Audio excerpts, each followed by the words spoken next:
21শে ফেব্রুয়ারি ভাষা দিবসের দিন শিলিগুড়ির কাঞ্চনজঙ্ঘা স্টেডিয়ামে একটি সরকারি অনুষ্ঠানে যোগ দিয়েছিলেন মুখ্যমন্ত্রী মমতা বন্দ্যোপাধ্যায় ও সেই অনুষ্ঠানকে ঘিরে সভামঞ্চ থেকে শুরু করে সমস্ত কিছু তৈরি করা হয় কাঞ্চনজঙ্ঘা স্টেডিয়ামে। তবে সভামঞ্চ তৈরির ফলে মাঠের কয়েকটি জায়গায় মাটি ঘুরে গর্ত করা হয়েছিল এবং সরকারি অনুষ্ঠান শেষ হওয়ার পর থেকে স্টেডিয়াম ময়দানকে ফের আগের রূপে ফিরিয়ে আনতে তৎপর শিলিগুড়ি পুর নিগম। শুক্রবার শিলিগুড়ির মেয়র গৌতম দেব খোদ কাঞ্চনজঙ্ঘা স্টেডিয়াম পরিদর্শনে যান। এছাড়াও এদিন মেয়রের সাথে উপস্থিত ছিলেন পুর কমিশনার সোনম ওয়ান্দি ভুটিয়া।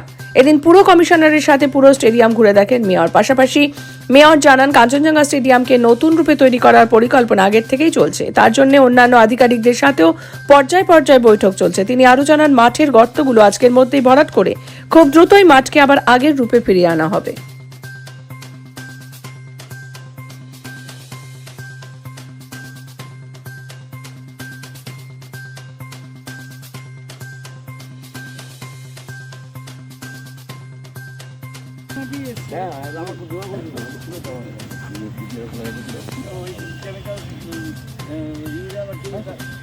ওদেরকে জিজ্ঞেস করছি আমরা কলকাতাতে জিজ্ঞেস করি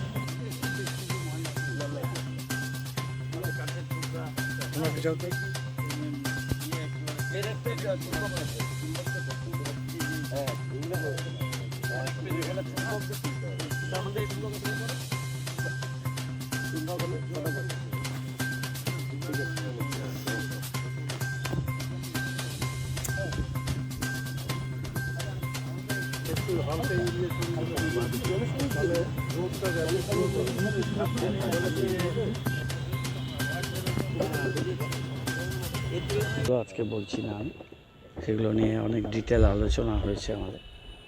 মাঠটা দেখলাম, মাঠটা কাল পরশু থেকে মাঠের গর্তগুলো এখন বোঝানো হচ্ছে। আজকের মধ্যে হোপফুলি মাঠটা ক্লিয়ার হয়ে যাবে। ক্লিয়ার হয়ে গেলে আমরা মাঠটা আগের অবস্থায় ফিরিয়ে নিয়ে আসার যা প্রক্রিয়া সেটা স্টার্ট করব।